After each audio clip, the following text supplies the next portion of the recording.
Bonjour et bienvenue dans le podcast NBA Corner où nous allons vous proposer aujourd'hui la preview des playoffs NBA qui ont déjà commencé. On a fait un numéro sur la conférence Ouest, on fait un numéro sur la conférence Est et sans tarder, c'est Charlie que j'accueille immédiatement. Salut Charlie. Salut Josh, salut à tous.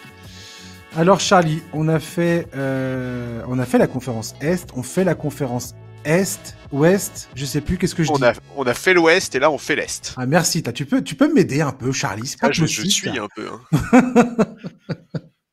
Donc voilà, on va faire les séries 1-8, 4-5, 3-6, 2-7. Et on commence immédiatement avec un crève-cœur énorme pour moi. Boston versus Miami. Ça aurait dû être la revanche, comme le Nuggets Lakers dont on a parlé tout à l'heure, la revanche de la finale de conférence de la saison passée. J'étais excessivement content que ça soit une possibilité. Et là, il y a Jimmy Butler qui se fait les ligaments et qui ne jouera très certainement pas puisque il sera réévalué dans plusieurs semaines. Oh, il jouera pas du tout. Terry Rozier est absent, Duncan Robinson est absent. Bref, c'est l'hécatombe totale côté Miami, puis sans leur mettre à jouer. Et j'ai envie de te dire que ça va être compliqué d'espérer de voir Miami faire quelque chose face à Boston qui sort d'une saison absolument historique, la domination pure et simple de tout le monde, de toute âme qui vive en NBA, c'est Boston qui règle, c'est un peu le Sauron de la NBA. Voilà. Ouais, c'est ça, c'est qu'il y a à la fois la blessure de Butler et en plus c'est face à Boston, donc on va pas vous mentir, hein, on va pas vous vendre une série serrée et haletante. Bah ouais, je sais pas si une analyse détaillée de tous les chiffres, de tous les face à face est pertinente dans ce cas de figure.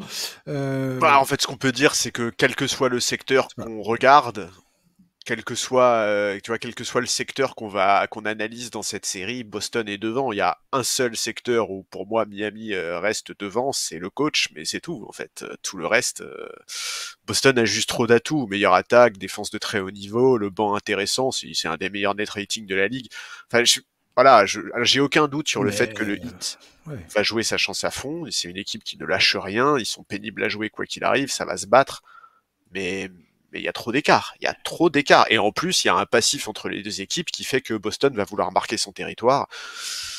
Bon, je pense que si quelqu'un a un autre pronostic que Boston remporte cette série, c'est soit un visionnaire hors norme, soit quelqu'un qui picole un peu trop.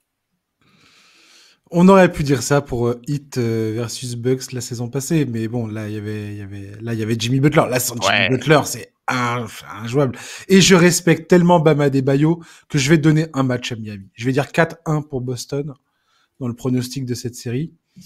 Mais j'ai pas grand chose à dire malheureusement concernant le Heat parce que franchement, cette blessure là dans le play-in, tout ça pour aller battre les Bulls dans la rencontre face aux Sixers là. Ouais, c'est pas une bonne pub pour le play-in. Non quoi.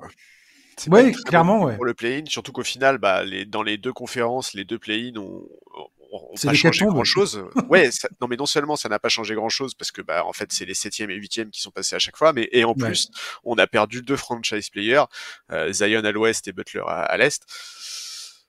Voilà, moi c'est clair qu'avec la perte de Jimmy Butler, j'ai envie de mettre Boston en 4. Malgré tout, comme toi, je vais donner un match à Miami pour 2 raisons. La première, c'est que j'ai retenu la leçon de la saison dernière et que je ne sous-estimerai plus jamais cette équipe en play-off. Donc, en hommage à leur campagne 2023, Exactement. On leur donne un match. Et puis la deuxième raison, évidemment, c'est Spoelstra. Pour moi, je l'ai déjà dit plein de fois dans le podcast, c'est le meilleur coach de la ligue. Chaque saison en play-off, il nous trouve des solutions, des ajustements. Il invente des trucs. Quand on les voit sur le parquet, on se dit quoi, mais comment c'est possible? Et à chaque fois, ça marche. Donc, j'ai envie de croire qu'il est capable de voler un match, mais honnêtement, la logique serait que Boston l'emporte 4-0, mais on va donner un match à Miami par respect. Ouais, je suis désolé, je suis un peu chafouin de faire cette preview de Boston-Miami, parce que pour moi, c'était vraiment... il y avait un gros potentiel en termes de divertissement, de plaisir basketballistique pur, et la fête est totalement gâchée, quoi. Ouais, et puis en plus, je veux dire, quand on connaît la mentalité du Heat et de Butler, ça aurait été incroyable parce que, enfin, tu vois, genre Boston, ils arrivent, tu l'as dit, ils ont archi dominé tout le monde pendant la régulière, ils seraient arrivés hyper confiants, et en phase 2, ils se seraient retrouvés avec un Butler qui leur dirait, mais les gars, ce que vous avez fait n'a aucune valeur et seul compte les playoffs, et je vais vous montrer ce que c'est que le basketball de playoffs. Ça aurait été incroyable, ça aurait été magnifique, mais on en est privé, et vraiment, ça fait chier. On en a parlé de Boston. Ils sont clairement sur une autoroute, au moins jusqu'en finale NBA. Donc là, ils ont Miami sans Jimmy Butler, sans Terry Rozier, sans Robinson. Après, ça serait potentiellement Cleveland ou Orlando. On en parlera tout à l'heure. Mais bon, j'ai l'impression que ça, pour faire le poids face à Boston, du côté de ces deux équipes, ça va être quand même extrêmement compliqué. La finale de conférence, ça sera potentiellement compétitif. Il faut voir contre qui et dans quel état l'adversaire va se présenter face à Boston.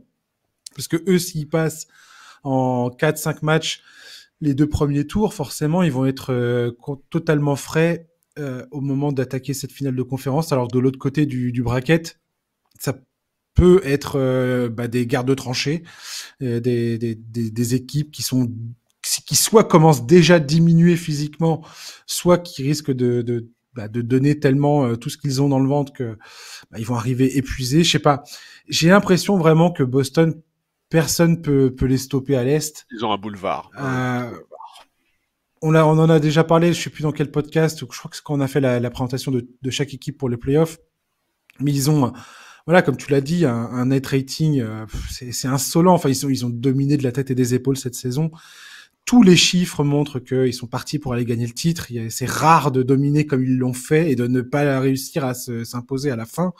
Je crois que sur les 15 équipes, sur les 15 dernières équipes à avoir une marge un différentiel de points de au moins plus 9,3 ou plus sur une saison de 82 matchs, il y en a 2 seulement qui n'ont pas gagné le titre. Les Warriors de 2016, donc ont perdu en finale contre LeBron James, et les Spurs de 2016. C'était 2 équipes de la même année. C'est drôle. Les 13 autres, elles ont gagné. Donc voilà, et il y a plein de chiffres comme ça. On pourrait continuer d'étaler ce genre de statistiques où on montre que, grosso modo, les Celtics, s'ils perdent, c'est presque scandaleux, quoi. Oui, et puis au-delà de ce côté des chiffres de la saison régulière qui sont effectivement spectaculaires, il y a aussi enfin, si tu regardes les powerhouse de l'Est, aujourd'hui, qu'on le veuille ou non, Milwaukee, on l'évoquera plus tard, il y a beaucoup trop d'incertitudes physiques. Les Sixers, on l'évoquera plus tard aussi, mais Joel Embiid, c'est trop d'incertitudes physiques aussi. Enfin, en fait, il y a une configuration qui fait qu'aujourd'hui, en fait, à l'Est, parmi les équipes qui sont supposées être dominantes, il y a que Boston, en fait, qui soit en pleine possession de ses moyens. Alors, j'ai quand même travaillé.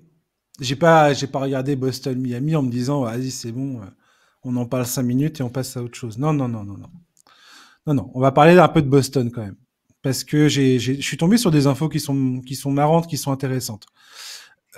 On le sait tous, Boston, c'est une équipe qui axe beaucoup son jeu sur le tir à 3 points. Plus de 47% de ses tirs sont à 3 points. Et ils en plantent 38,8% de ces tentatives. Donc c'est le plus gros volume de toute la NBA en termes de tirs. Je crois qu'ils sont à plus de 42 tirs par match à 3 points. 47%, c'est la totalité de leurs tirs. C'est sur la totalité de leurs tirs, qu'on soit bien d'accord. Je sais pas si c'est clair ce que je raconte. Tu me dis si je suis pas clair. Et ils ont le 2e meilleur pourcentage de réussite de toute la ligue. Derrière OKC, je crois.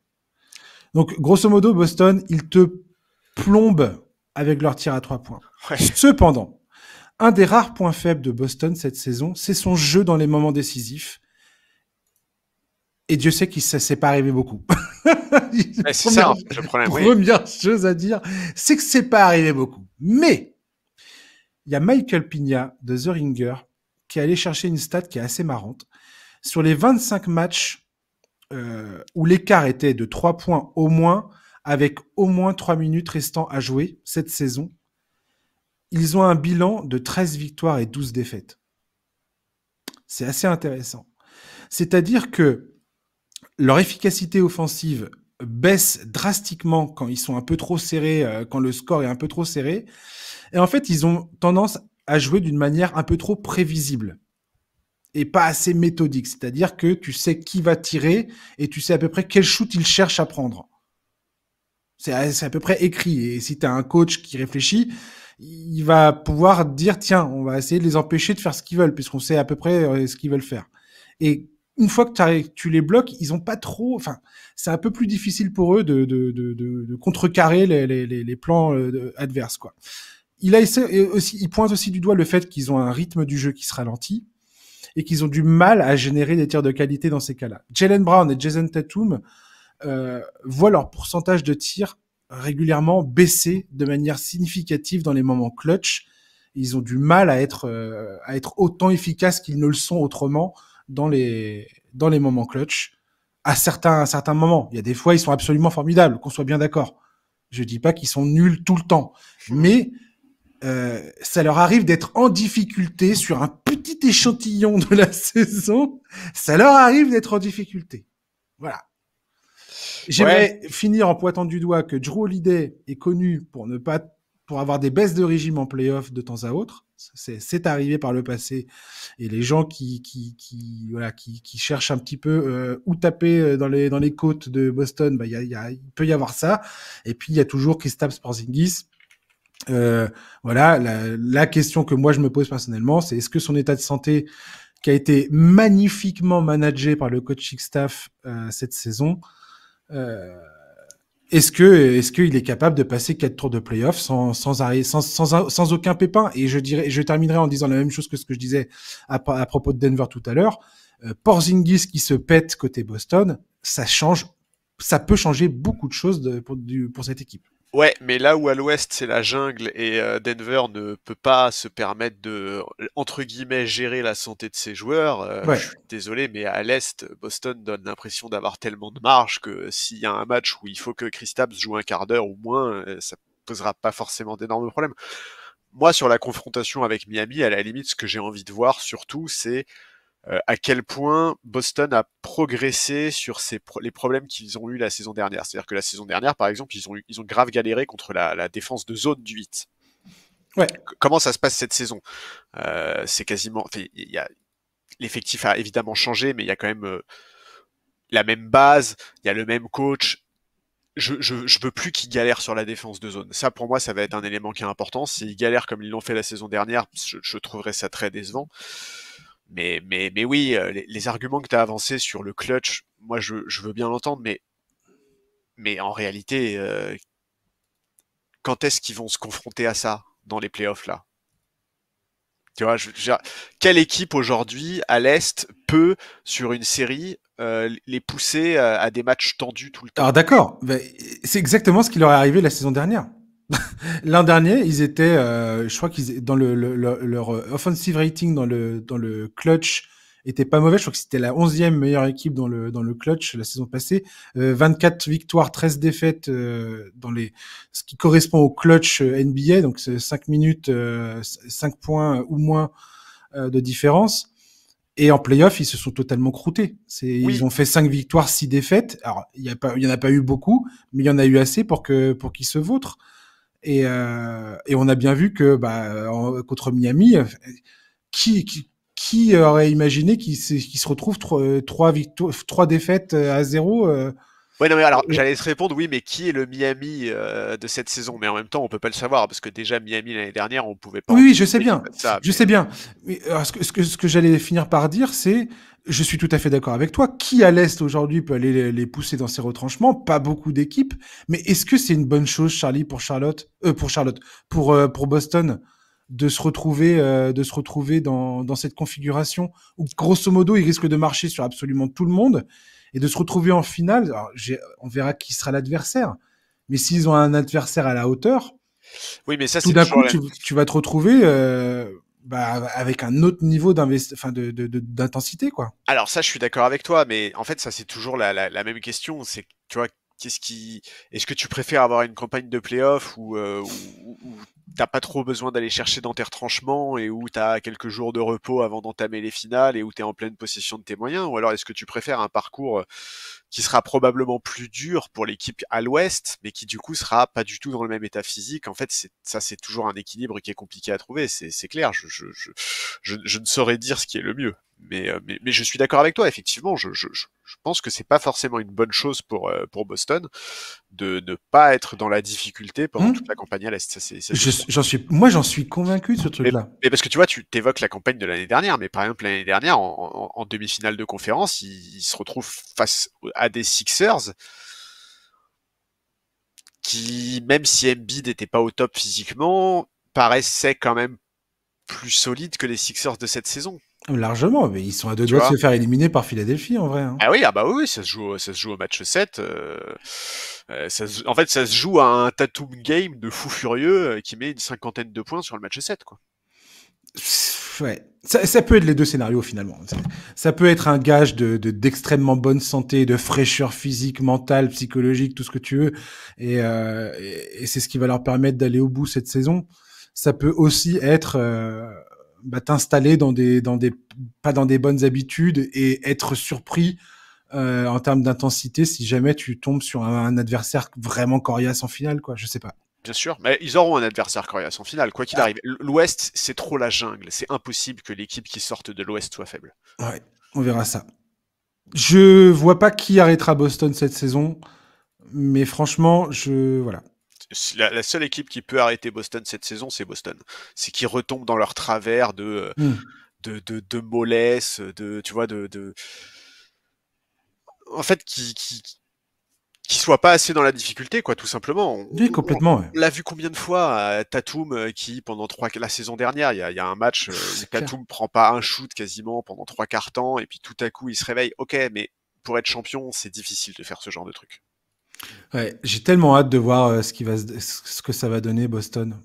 Il y a tellement de choses qui doivent être confirmées du côté de Brown, de Tatum, même de Mazzulla, les ajustements. Enfin, quand t'écoutes les fans des Celtics, enfin moi j'écoute beaucoup les podcasts de Bill Simmons et tu vois bien qu'il est quand il parle de ses interactions avec les gros fans de Boston qui suivent les 82 matchs de façon religieuse du début à la fin, de chaque minute, chaque seconde des rencontres. Ce qui est assez drôle, c'est que ça déborde pas totalement de sérénité. Bah, c'est normal. Enfin, tu vois, c'est assez étrange, en vrai. Moi, je trouve ça assez normal, hein. En fait, c'est parce que, ils ont des gros doutes sur la capacité de Mazzulla, par exemple, de prendre les bonnes décisions dans le crunch time ou le moment où il faudra prendre la décision pas cool de sortir ci ou de changer de façon de jouer. C'est ça, en fait, que je reprocherais à Boston. C'est leur côté trop prévisible, en fait. Ouais, Mazzulla, et puis moi, j'en reviens à un truc qui est un peu c'est un peu c'est pas une obsession, mais je reste persuadé qu'il manque d'un profil comme Marcus Smart dans cette équipe. Et surtout, si on est dans une campagne de playoff où les mecs n'ont pas besoin de se faire violence du début à la fin, est-ce qu'il y a vraiment dans cet effectif le mec qui va être capable d'allumer l'interrupteur au bon moment, tu vois, arriver en finale, de dire bon bah les gars c'était facile jusqu'à maintenant, mais là on est en train de passer dans un autre univers, et maintenant il faut qu'on s'arrache les gars, c'est la sueur et le sang, ou alors on gagnera pas. Tout à fait. On va voir ce que ça va donner. On va partir sur la série Cleveland-Orlando. Il y a eu un match qui a été joué de cette série. Cleveland s'est imposé à domicile. Et comme prévu, Orlando incapable de gérer le scoring. C'est une catastrophe absolue. Ce match était une purge. Dieu sait que j'aime bien Orlando. Et franchement, elle m'a fait kiffer cette saison. Mais alors, ce match était une douleur. Une douleur du début à la fin, quoi. Franchement, c'est chaud. Et au-delà de ça, je suis pas c'est pas triste, c'est pas le mot qui convient, c'est exagéré de dire ça. Mais ouais, Franz Wagner, je crois pas qu'il va réussir à percer cette saison, quoi. Il va vraiment falloir qu'il bosse sur son tir, il va vraiment falloir qu'il bosse sur certains compartiments de son jeu pour réussir à être vraiment complémentaire de Banchero. Mais là, c'est too much pour Orlando, je crois. J'ai du mal à les voir faire quoi que ce soit contre Cleveland, bizarrement. Ouais, et Dieu sait qu'ils sont prenables, hein, Cleveland. Dieu sait qu'ils sont prenables. Non, mais c'est clair que le visage qu'ils ont montré hier à Orlando, c'était franchement inquiétant. C'est beaucoup, beaucoup trop limité offensivement pour pouvoir espérer quoi que ce soit. Et en fait, il y a aucun moment dans le match où j'ai été inquiet pour les Cavs, même quand Orlando est revenu, je crois, à 4-5 points d'écart. C'est pas bon, et je vais même aller plus loin. Je trouve que même défensivement, ils se sont plantés en première mi-temps. Complètement. Mobley s'est régalé en exploitant les mismatchs qui lui étaient proposés. Enfin, il faut absolument que Mosley trouve les bons ajustements défensivement. Enfin, défensivement, il les a plutôt trouvés au fil du match, mais offensivement. Ouais. Voilà. En fait, tu peux pas. Il y a trop de déchets. Ah ouais. Gary Harris, 0 sur 6 au tir. Cole Anthony, qui est censé être le comment dire, l'électron offensif en sortie de banc, 0 sur 7, 0 sur 4 à 3 points. Markel Fultz, 0 sur 4. Wendell Carter Jr., 1 sur 3. Il y a personne pour sortir quoi que ce soit, quoi. T'as pas cité Joe Ingles, c'est vraiment du favoritisme. Ouais, Joe Ingles aussi. Au final, le mec qui était le plus probant en sortie de banc, c'était Mo Wagner, quoi. Et si lui n'était pas là, je me demande comment se serait passé cette rencontre. Ce que tu viens de dire est absolument horrible. Hein. Cette phrase est horrible. Le plus probant en sortie de banc, c'était Mo Wagner. C'est horrible comme phrase. Non mais vraiment, c'est horrible. C'est le seul que tu regardais en te disant ah tiens, il y a un mec qui essaye, quoi. Ouais, il essayait en obtenant des fautes techniques, quoi. C'est pas non plus. Jalen Suggs, c'était une purge, 4 sur 16. Enfin bref, je sais pas, c'était 1 sur 7 à 3 points, Jalen Suggs. Ouais. C'est chaud, quoi. Ouais, c'était inquiétant. En fait, et encore là, on parle de l'adresse à 3 points, mais on peut aussi parler des lancers francs. Hein. Ils sont à 60, je crois qu'ils sont à 60% sur le match d'hier. En fait, ça, je trouve 19, ça triste. 19 sur 30, ouais. 63. Je trouve ça triste qu'on ricane, tu vois, parce qu'on est obligé de ricaner, parce que franchement, c'était le premier match des playoffs en plus. Hein. Ouais, tu vois, les attentes étaient élevées, mais ouais, c'est pas bon. Mais bon, ouais, il faut que Jamal Mosley trouve des solutions pour mettre ces quelques shooters à 3 points dans des meilleures conditions. Il faut mieux capitaliser sur les pertes de balles des Cavs. Il nous avait mis Jonathan Isaac dans le 5 pourtant. J'étais là, what? Ouais. Jonathan Isaac va jouer plus de 15 minutes ou quoi? Oui, 29. Il nous a fait 2 matchs en un. Ouais. Alors, un truc aussi, c'est que moi, j'ai beaucoup lu des commentaires sur le match de l'année dernière en disant que c'était la victoire de la défense sur l'attaque. Non, non, on a vu beaucoup trop de shoots ouverts ratés. On peut pas accuser, enfin, on peut pas dire que c'est grâce à la défense. Vraiment, Orlando a pêché en attaque. Alors, le contexte du match joue énormément. Hein. Banchero, qui d'ailleurs a perdu 9 ballons, c'était... Et il l'a dit, il a des déclarations à l'issue du match qui sont très très claires. Il a parlé de nervosité, il a dit qu'il était super nerveux, surexcité. Enfin voilà, il est très conscient du fait que le contexte du match a eu un impact sur la production de son équipe. J'ai aucun doute là-dessus. On sait que cette équipe elle est assez inexpérimentée.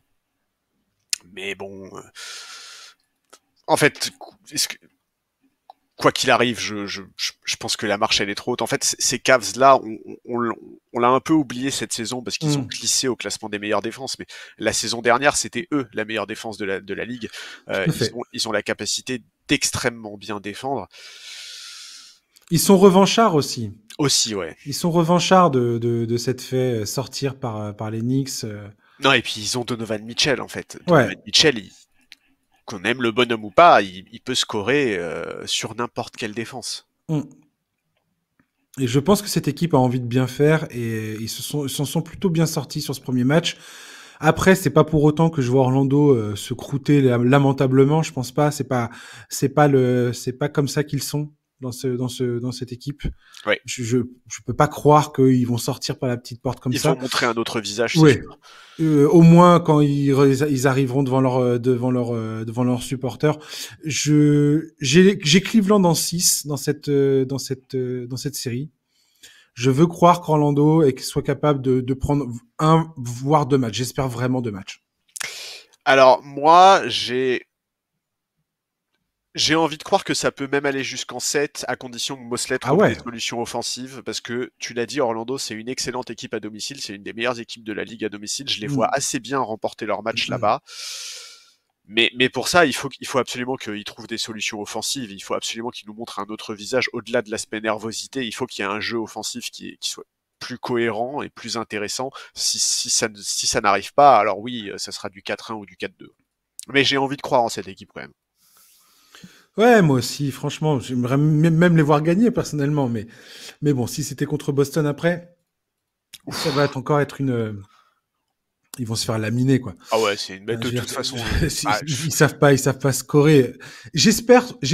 J'ai un grand espoir côté Orlando, c'est que cette série, c'est ce goût des playoffs, euh, ben, donne justement au front office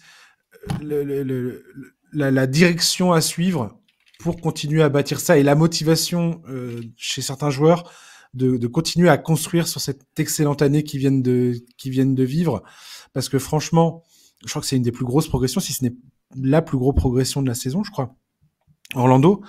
Et, euh, et je me dis que voilà, il y a vraiment quelque chose à bâtir là-bas. Ils sont vraiment sur des bons rails. J'adore absolument la quasi-totalité des joueurs de cet effectif. Et je pense vraiment qu'avec Franz Wagner s'il peut rentrer dans une nouvelle dimension, Paulo Banchero qui continue son évolution, voilà, Banchero c'est 21 ans, Wagner c'est 22 ans, Jalen Suggs il est pas bien vieux non plus. 22 Donc aussi, ouais. ouais voilà, donc tout ça ça se construit et j'ai envie d'y croire quoi. Et Cleveland, bah voilà, Cleveland, je pense que ça peut être un bon adversaire dans les pattes de Boston. Euh, Mitchell, il est ultra talentueux. Je sais pas si c'est possible pour eux de retrouver un peu la dynamique qu'ils ont eu un moment dans la saison là où ils gagnaient absolument tous les matchs et tu sais pas pourquoi. Mais alors qu'il y avait des blessés en plus partout. Mais voilà, Darius Garland, Evan Mobley, Jarrett Allen était monstrueux hier soir. Donc non, je sais pas. Voilà. Oui, et puis avec dans le cas des Cavs, il y a quand même un enjeu aussi, c'est la prolongation de Donovan Mitchell. C'est important que cette équipe montre à Donovan Mitchell il peut être ambitieux à Cleveland. Ouais, bah alors ça a l'air d'être mort quand même cette histoire. Bah, C'est assez fou, mais ça dépend qui on écoute. Si ouais, ouais. t'écoutes le proprio, Dan Gilbert a expliqué qu'il était persuadé qu'il allait prolonger. Ouais. Il y a tellement, ça dure depuis tellement longtemps les rumeurs autour de. Personnellement, à chaque fois que j'ai entendu des rumeurs se prolonger comme ça sur C'est jamais bon signe, ouais. plus d'une saison, tu te dis bon, il y a un moment, C'est jamais bon signe, c'est ouais, clair. Ouais, ouais, non, mais je je vois suis d'accord. pas comment ça va bien se Et de passer. toute façon, on sait très bien que Donovan Mitchell regarde du côté de New York depuis longtemps et Ouais, qu'il a pour ambition un jour d'y jouer. on verra ça. Pacers contre les Bucks, drôle de duel, mais encore une fois, Gâché, gâché, c'est gâché. gâché, c'est relou. C'est pénible, c'est pénible. Ça me contrarie énormément. Je suis très contrarié. Giannis Antetokounmpo risque de manquer la totalité de cette série. Il a des douleurs à la jambe, des douleurs au tendon. Ils craignent que s'il rejoue, potentiellement, il puisse avoir une vraie grave blessure, style rupture des tendons d'Achille. Donc ils vont essayer de le préserver le plus possible et le faire revenir que quand ils seront à peu près sûrs que il risque pas d'empirer son état. Indiana a largement dominé les confrontations face aux Bucks cette saison. Et très franchement, je ne sais pas quoi penser de ce duel du tout devant ce qu'on a là, quoi. Je ne sais pas quoi penser. Ben en fait, c'est difficile parce que c'est difficile de savoir dans quel état sont réellement les Bucks. Tu l'as dit, il y a le cas Giannis, mais il y a aussi Lillard. En fait, cette saison, tous les mecs qui ont eu Lillard a eu des pépins physiques, Middleton a eu des pépins physiques. Tous, ils ont tous eu des problèmes plus ou moins importants sur une période qui est plus ou moins récente. Bon, visiblement, Lillard est pleinement de retour. Il a l'air de plus avoir de douleur, donc tant mieux. Mais dans quel état mental est cette équipe? Je veux dire, les conditions sont pas bonnes. En plus, là, ces derniers jours, on a eu des rumeurs rapportées par plusieurs insiders sur des éventuelles conséquences que pourrait avoir une nouvelle élimination au premier tour. Certains parlent déjà de la fin du duo Lillard-Antetokounmpo, d'un départ de Giannis. Enfin, bref, le vestiaire doit quand même pas respirer la sérénité. Alors, oui, c'est des joueurs expérimentés. Oui, ils ont déjà vécu des situations similaires, mais ça joue quand même. Bon, en fait, ce qui est terrible dans l'analyse de cette série, c'est que la présence de Giannis change absolument tout. Il correspond parfaitement aux faiblesses de cette équipe d'Indiana qui galère à défendre à l'intérieur. C'est une des pires équipes de la ligue au rebond défensif. C'est une des pires équipes de la ligue dans les tirs concédés dans la raquette. Tout ça, c'est du pain béni pour Antetokounmpo. D'ailleurs, ça s'est vu en régulière puisque ses 2 plus grosses perfs offensives de la saison ont eu lieu face à Indiana. Ouais, les 5 matchs de Antetokounmpo face à Indiana cette saison, c'est plus de 42 points, 13 rebonds, plus de 5 passes, 1,6 interceptions, 1,2 contre par match. Et un true shooting de 76,6%. Ouais, non, mais il se régale à chaque fois qu'il les joue. Donc bon, c'est voilà, en fait, cette série, il faut en faire 2 analyses. Une analyse avec Giannis et une analyse contre. Une analyse sans, pardon. Mais bon, moi, j'ai quand même hâte de voir comment les Pacers vont se comporter. J'ai envie de voir s'ils sont capables d'imposer leur rythme. Faut pas oublier qu'ils ont une pace délirante. Hein. Cette saison, c'est la 2e pace la plus importante de la ligue. Donc, on sait que c'est pas le style de jeu le plus fonctionnel en playoff. On sait que la capacité à ralentir le rythme et à développer un jeu sur demi-terrain, c'est nécessaire. Mais face à ces Bucks-là, qui ont une défense qui est moyenne, aussi moyenne que celle d'Indiana, en fait, quasiment, j'ai assez hâte de voir ce que ça va donner. Mais ouais, en fait, c'est trop ouvert cette série. C'est trop ouvert. Moi, j'ai envie de partir sur Indiana parce que j'aime beaucoup cette équipe et que j'ai envie de les voir, réussir à développer leur jeu et à imposer leur rythme sur ce premier tour-là. Mais en réalité, si Giannis était là, je pense que mon prono serait inversé. En plus, ce qui est assez hallucinant, c'est que ces 2 équipes-là, en vrai, ne se connaissent pas vraiment dans le sens où elles ont jamais joué dans la configuration actuelle. C'est-à-dire que je crois ils n'ont joué que quand ils ont jamais joué avec Pascal Siakam dans l'effectif, par exemple. Non. Ah oui, non, le dernier. En fait, ils ont même jamais joué sous Doc Rivers. Voilà. Donc, il y a c'est une toute nouvelle configuration quelque part à laquelle ces 2 équipes vont se disputer dans ce premier tour. Donc ouais, je sais vraiment pas quoi penser. Effectivement, l'absence de Giannis pèse beaucoup. Pour mon pronostic, moi je suis parti. Tu sais sur quoi je suis parti? Non. Je suis parti sur Bucks en 7. Parce que je veux croire que Damian Lillard, qui l'a dit, répété, traverse une séparation difficile, il voit pas ses enfants comme il veut et ainsi de suite. Enfin bref, dans sa vie perso, c'est la galère. Et donc, il a vécu une saison régulière compliquée. J'ai envie de croire qu'en playoff, il va se réveiller. J'arrive pas à me résoudre que Damian Lillard ne va pas se réveiller à un moment ou un autre dans cette saison et pas en playoff. Ouais, mais pareil pour Haliburton, quoi. Ouais. Mais Haliburton, à un moment, a été magnifique cette saison. Oui, mais pas depuis quelques mois. Voilà, et depuis quelques mois, il est en baisse. Il y a aussi l'absence de Bénédicte Mathurin du côté des Pacers qui leur crée un trou dans leur rotation sur les lignes arrière que j'aime pas trop. Et j'ai hâte de voir un peu justement comment ils vont adapter la rotation une fois que les playoffs vont commencer, quoi. Contrairement à la régulière. Je sais pas. Et j'ai envie de croire que Bobby Portis, malgré l'absence de Giannis, bah, c'est typiquement le genre de série où le mec va exploser, va nous planter 30 points par match, et on va dire, ah, Bobby, d'où il sort tout ça? Et il va nous gagner 4 matchs pour les Bucks, quoi. Et il va faire passer le truc, quoi. Non, mais ça, j'ai l'impression que c'est justement au moment où je suis prêt à enterrer les Bucks qu'ils vont se réveiller, en fait. Je sais pas pourquoi, mais je le sens comme ça. Mais c'est bien possible. Et ça se trouve, ça va être 4-1 pour les Pacers. Et j'aurais l'air d'un imbécile. Il y a un passif entre ces 2 équipes. Hein. On se rappelle de l'épisode du ballon qui avait causé quelques tensions. Enfin bref, c'est un premier tour qui peut être très chouette avec ou sans Giannis, ça c'est clair. Mais c'est pour ça que j'ai du mal à imaginer Damian Lillard ne pas répondre présent face à cet adversaire-là. J'ai l'impression qu'il va être ultra motivé à l'idée d'éliminer les Pacers. Oui, mais au métier. mais je pense qu'il va répondre présent au scoring, mais est-ce que ça suffira? Je sais pas. Je sais pas non plus. Vraiment, je sais, elle est trop. Non, en fait, c'est trop dur de pronostiquer ça parce qu'on sait même pas. Enfin, tu vois, si ça se trouve, Antetokounmpo, il est là au deuxième Mais match complètement. et au quatrième match, il est en Complètement. pleine possession de ses Mais moyens. complètement. Bon. Et puis on n'a pas parlé de tous les autres, de Middleton, de Non, Lopez, lui aussi avec une saison compliquée. et complètement, et qui est capable quelque part, je veux dire, avec Antetokounmpo hors de l'équation, ça peut libérer des tirs pour Lillard, pour Middleton, ça peut débloquer certaines situations. J'ai lu que Doug Rivers songeait à donner plus de possession à Lopez en post-up au panier, truc qu'il a pas fait depuis qu'il a quitté les Nets.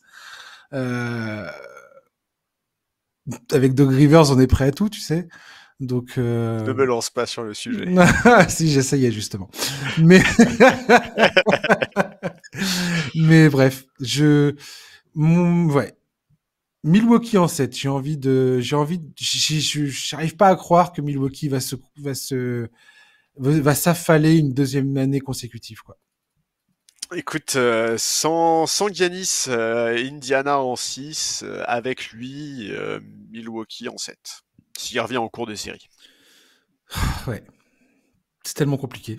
Ouais, c'est terrible. C'est tellement compliqué à pronostiquer. Mais quelque part, ça me ferait rire, tu vois, que cette équipe de Milwaukee qui a brillé pendant des années et des années par sa défense, qui était considérée comme l'équipe sur laquelle personne... T'imagines s'ils se font sortir au premier tour par une équipe qui ne fait qu'attaquer? Non mais c'est dingue, tu vois. C'est dingue, ouais. Ah, je persiste à dire que le licenciement de Budenholzer est plus un problème pour les Bucks qu'autre chose, en fait. Ah bah énorme. Ça réglait absolument rien. Bah surtout qu'ils l'ont pas remplacé, en fait. Voilà. Et je sais pas à quel point il était plus respecté dans le vestiaire, mais wow. Après, en fait, je suis d'accord avec ton verdict, mais on tient ces propos-là parce qu'ils l'ont pas remplacé. Ouais. Si la greffe Adrian Griffin s'était bien passée, s'ils avaient choisi un profil comme Nurse, enfin tu vois, voilà, s'ils avaient trouvé un bon remplaçant, on serait pas du tout en train de tenir les mêmes discours. Ouais, tout à fait. Ouais. On verra ça. On termine avec les Sixers face aux Knicks. Embiid est revenu il y a quelques temps de ça dans le match face au play-in. Déjà, c'était pas Jojo, sans mauvais jeu de mots. J'aime beaucoup. Voilà, tu vois bien qu'il a du mal à se déplacer, qu'il a du mal à faire certains mouvements, certains déplacements, notamment latéraux, ce qui est normal. Et le premier match face aux Knicks, donc remporté au Madison Square Garden par New York, il y a un moment où où Joel Embiid est allé balancer le ballon sur le plexi pour aller écraser un duck. Mais pourquoi il fait ça? Et il retombe forcément un peu lourdement sur ses jambes et sur son genou opéré. Et voilà, il sort et il finit par revenir et je sais pas pourquoi il fait ça. Mais franchement, je peux pas croire. Il y a eu une excellente vidéo là de Ben Taylor de Thinking Basketball sur YouTube là, qui explique à quel point la santé et les blessures d'Embiid ont contrecarré ses plans en playoff. Parce que voilà, moi le premier, je suis souvent à critiquer Embiid du fait qu'en playoff il diminue beaucoup dans sa production. Il a fait une excellente vidéo pour un peu expliquer, revenir un peu plus en détail sur le pourquoi du comment ça s'est passé comme ça ces dernières années et à quel point il a vachement progressé, il s'est amélioré personnellement depuis 2 saisons là où il a vraiment développé des parties de son jeu, notamment la lecture du jeu, la passe, comment le spacing mis en place par Nick Nurse l'aide énormément à exprimer d'autres facettes de son jeu. Et bref, et sans lui, je vois pas comment Philadelphie peut avoir une seule chance de s'en sortir. Je rappelle qu'ils sont sans d'Anthony Melton, sans Robert Covington également, qui sont absents et qui sont quand même des role-players importants du côté des Sixers à la base. Surtout Melton, qui était dans le 5. Donc voilà, donc je peux pas croire que les Sixers s'en sortent sans ce mec-là. Et j'ai quasiment aucun espoir de voir Embiid s'en sortir, ne serait-ce que dans cette série. Je vois même pas comment c'est possible qu'ils finissent la série sur ces deux jambes, en fait. Bah et oui, ça, oui, je suis d'accord avec toi. Ouais. Je suis d'accord. En fait, ce qui est terrible, c'est que, en fait, dès que j'ai vu son action, je regardais le match en direct et dès que j'ai vu son action, vraiment, je te jure, avant même de me dire waouh, c'est magnifique, je me suis dit Ouais. mais pourquoi? Pourquoi tu fais ça? Pourquoi tu fais ça? C'est Et clair. son appui et ses réceptions, moi je suis désolé, mais il se réceptionne mal. En fait, tu dis, il tombe lourdement sur son genou. En fait, il fait un petit écart au moment de sa Oh réception. la Et vache. tu vois bien que c'est, ouais, ouais, voilà, c'est chiant parce que c'est ça la clé de la série. On le sait très bien. En fait, avant même cette action-là, on savait que la clé de cette série, c'était Joel Embiid et son état physique. Et malgré ça, il va prendre ce risque-là. Je comprends pas pourquoi il fait ça. Ouais. Je suis désolé. En plus, c'est pas comme si sa fragilité, elle était nouvelle, tu vois. C'est pas comme s'il découvrait cette situation. Il n'est pas du tout en train d'apprivoiser un corps avec lequel il doit faire attention. Ça fait des années qu'il sait qu'il doit faire attention. Et ça fait des années qu'il est ralenti à cause de ses multiples pépins physiques, problèmes. Enfin, c'est franchement, je vous invite à regarder cette vidéo là de Thinking Basketball. C'est assez éloquent en fait à quel point ce gars-là n'est jamais en pleine possession de ses moyens physiques quoi. Ouais, ouais, bah oui, À un oui. moment ou à un autre, il peut commencer des playoffs en bonne santé, mais au bout du deuxième tour, la plupart du temps, bah, vu qu'il a jamais fait les finales de conférence, euh, il finit par se péter quoi. Il y a Ouais. toujours un truc qui va pas, il y a toujours un truc qui part de travers, il y a toujours quelque chose qui colle pas. Et c'est malheureusement ça, quoi, sa carrière pour l'instant. Mais en plus, faut dire les choses, c'est que il y a des équipes quand t'es fragile physiquement, il y a des équipes que t'as moins envie de jouer que d'autres. Et les Knicks, ça fait partie des équipes quand t'es fragile physiquement que t'as pas envie de jouer. Enfin, ils Ouais. sont, tu vois, c'est pas une équipe qui est là pour rigoler en fait. C'est une équipe qui joue dur, surtout en C'est plus ça, exactement. Ouais. dans la raquette, ils ont du matériel. Hein, Mitchell Robinson, Isaiah Hartenstein. Tu vois bien que ces mecs-là, ils ont pas peur du contact, qu'ils ont pas peur d'y aller, qu'ils sont capables. Bon, Bah, j'ai envie de te dire que en fait, il y a deux choses qui m'ont sauté aux yeux dans le premier match. C'est à quel point Embiid, s'il était en bonne santé, il marcherait sur Robinson et Hartenstein, quoi qu'il en soit. Et je trouve ça assez terrifiant en fait. C'est-à-dire que la puissance, la domination physique d'Embiid quand il est en possession de ses moyens, ou quand il a des bribes comme ça, malgré qu'il soit blessé là, c'est effrayant. ah Comment mais, il est absolument ultra trop fort quoi. ah mais C'est le n'importe Embiid, quoi. le Embiid du début de saison, enfin du début Moi, jusqu'à ce qu'il se pète quoi, donc jusqu'à janvier. Mais il y a personne qui peut défendre sur lui. mais c'est Absolument fou. personne. C'est complètement fou. C'est dingue. C'est Et un en fait, gâchis. on nous prive de ça. Et c'est ça qui me gave là, un peu dans ces playoffs. C'est que depuis tout à l'heure, voilà, on parle de Miami sans Jimmy Butler. Qu'est-ce que tu veux faire comme analyse sans Jimmy Butler? Qu'est-ce que tu veux que Miami euh, fasse décemment face à Boston? Alors oui, ils vont se battre et tout ça, mais il y a un moment, ça va être trop compliqué, quoi. Et les Bucks, c'est un peu pareil. Peut-être qu'ils vont passer Indiana, mais derrière, qu'est-ce que tu veux qu'ils aillent faire si Antetokounmpo ne revient pas? C'est pas possible, tu vois. Ah non, mais c'est clair C'est que trop compliqué, quoi. c'était. Et je sais bien que les blessures font partie du jeu et tout. Et alors là, avec les Sixers, mais c'est pour la énième fois, c'est la même chanson qu'on nous propose, quoi. Oui, alors les blessures font partie du jeu, mais c'est ce qu'on se disait en off, toi et moi, avant le podcast, c'est que là, on est quand même sur une année où les mecs qui C'est sont hardcore. blessés sont des game changers, sont des franchise players. Je veux dire, là, si on fait le bilan depuis qu'on a commencé à évoquer les previews, à l'ouest, Zion, Kawhi, Ouais. à l'est, Butler, Yanis, Embiid, on n'est pas en train de parler de role player là, en fait, on est en train de parler de mecs qui sont les principaux acteurs des playoffs des saisons précédentes, en fait. Voilà. En fait, des joueurs dont l'absence change absolument tout Tout. dans l'analyse que tu feras d'une équipe et dans sa capacité qu'elle va avoir à tracer Voilà, en fait, sa route en playoff, quoi. c'est ça, parce qu'en fait, c'est des joueurs dont la présence a une influence qui est colossale sur le jeu de leur équipe. Mm. Là, tu vois, pour rester sur les Knicks, par exemple, les Knicks aussi, ils ont un joueur qui est très important, qui est blessé, c'est Randle, mais ils sont pas du tout aussi dépendants à Randle que sont dépendants les Sixers de Joel Embiid, en fait. Ça n'a Non, rien à voir, quoi. absolument pas, ouais. Et c'est vrai que moi, ces playoffs, je les attendais vraiment fort. C'est la campagne de playoffs que j'attendais le plus depuis des années, je pense. Et c'est vrai que c'est difficile là de voir chaque jour un tel est blessé, un certain, on sait pas quand est-ce qu'il va revenir, un tel est blessé. C'est difficile. Alors ça ne change rien au fait qu'on peut avoir des playoffs incroyables parce que il y a des joueurs qui vont profiter de ça, qui vont profiter de l'absence des franchise players pour briller. Ça va nous permettre de voir d'autres acteurs se mettre en valeur. Ça va nous permettre de noter d'autres choses intéressantes. Mais c'est vrai que dans l'analyse des séries, c'est une donnée qui est difficile à digérer. Complètement, ouais.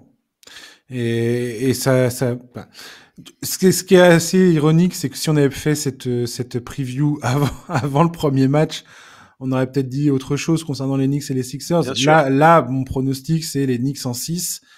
Je vois pas comment les Sixers s'en sortent sans Embiid. Et je vois pas Embiid finir cette série, je sais pas. J'aimerais avoir tort. J'aimerais vraiment avoir tort. Mais là, ça me semble dangereux, en fait, de le voir jouer, quoi. Ouais. Écoute, Ça me fait mal, en fait, de le voir sur le terrain. J'ai mal au genou pour lui. moi j'ai envie que cette série elle aille en 7 parce que bah, j'ai toujours envie de voir des Game 7 au Madison Square Garden. Mais bon, ça, Mais, ouais. mais en fonction de l'état d'Embiid, je pense que ça va se conclure en moins de matchs. Surtout qu'en plus, tu vois, on voit le match de la nuit dernière. Euh, les Knicks gagnent avec un Brunson pas extraordinaire et je suis pas sûr que Jalen Brunson sera à 1 sur 6 sur toute la série à 3 points. Je suis pas sûr qu'il sera à 8 sur 26 toute la série au shoot. Bon, On peut parler vite fait de Jalen Brunson, tiens. bien sûr. Jalen Brunson, je me pose beaucoup de questions quand même sur la façon que Tom Thibodeau a de l'utiliser, les minutes qu'il lui envoie dans la tête.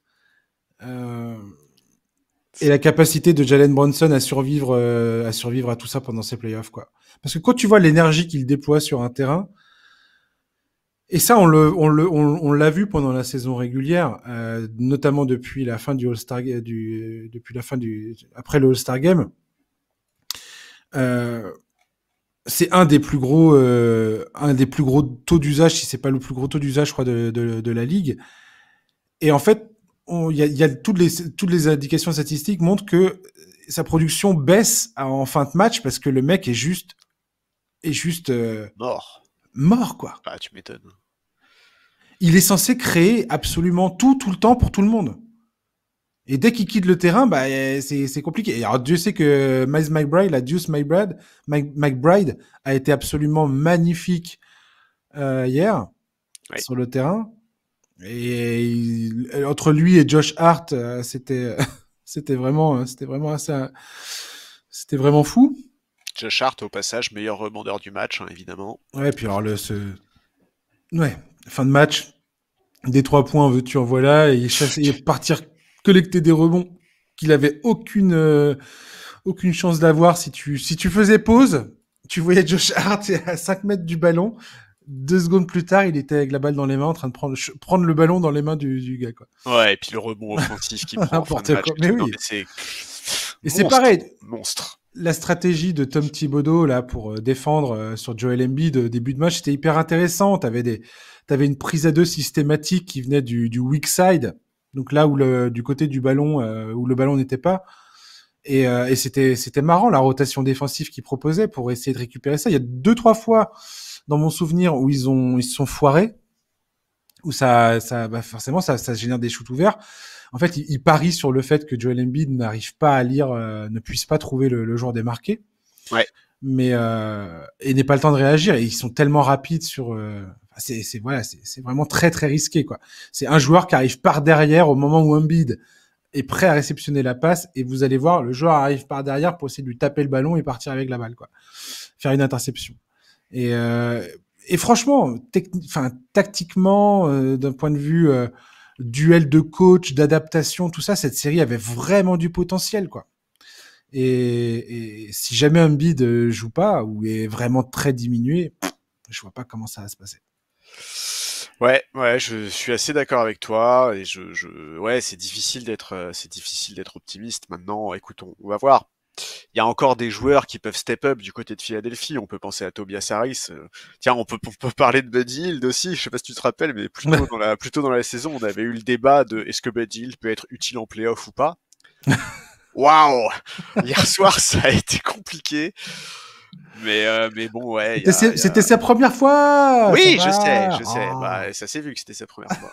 Hein, mais bon, ouais, non, difficile là. En fait, c'est là encore. En fait, on sait même pas ce qu'il en est d'Embiid. En fait, on sait même pas. Oui, c'est ça, ouais. Tu vois, il joue quand même 37 minutes hier soir, quoi. Ouais, moi en fait. Énorme. Oui, mais quelque part, est-ce que c'est pas un peu rassurant, tu vois? Si, mais bon, je sais pas.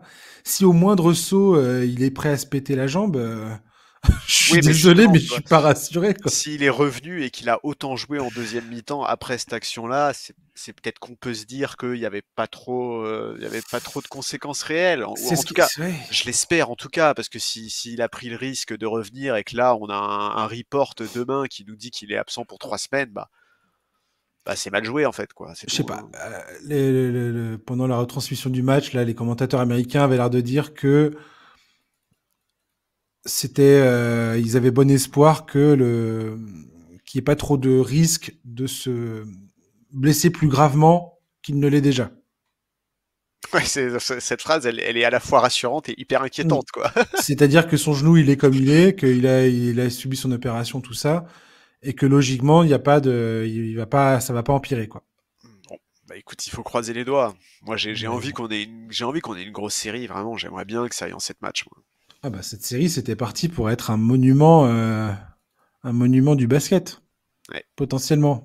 Comme tu dis, le Madison Square Garden, c'était... Quel plaisir. Quel pied monumental. Quoi. Ah là là, ouais, c'est vraiment le genre... On veut tous les matchs, on veut les Knicks en playoff tous les ans pour ça. Quand je pense que KD et Kyrie sont partis à Brooklyn, ça me fait rire. T'avais vu ce truc de KD qui avait fait un podcast avec son agent, où son agent lui dit, ouais, je t'avais dit de partir à New York et je t'avais dit de rejoindre les Knicks et t'as pas voulu faire ça. Et c'est trop drôle parce que c'est une des premières fois où KD dit, ouais, j'aurais peut-être dû t'écouter. Et voilà, c'est assez drôle. Alors, en même temps, il explique qu'à l'époque, les Knicks, c'était pas la destination voulue, quoi. Rêver. Non. Bref. Charlie, merci de m'avoir accompagné. Bah écoute, merci à toi, c'était un plaisir. Ouais, chers auditeurs, merci de nous avoir écoutés. Si vous avez écouté ce numéro en premier, sachez qu'il y a un preview de la conférence Ouest également à écouter si vous le désirez. On passe en revue les 4 séries de la conférence Ouest. Voilà, et si vous avez tout écouté, bah merci beaucoup. Et on se retrouve vendredi prochain pour un nouveau numéro du podcast NBA Corner. À bientôt, bye bye.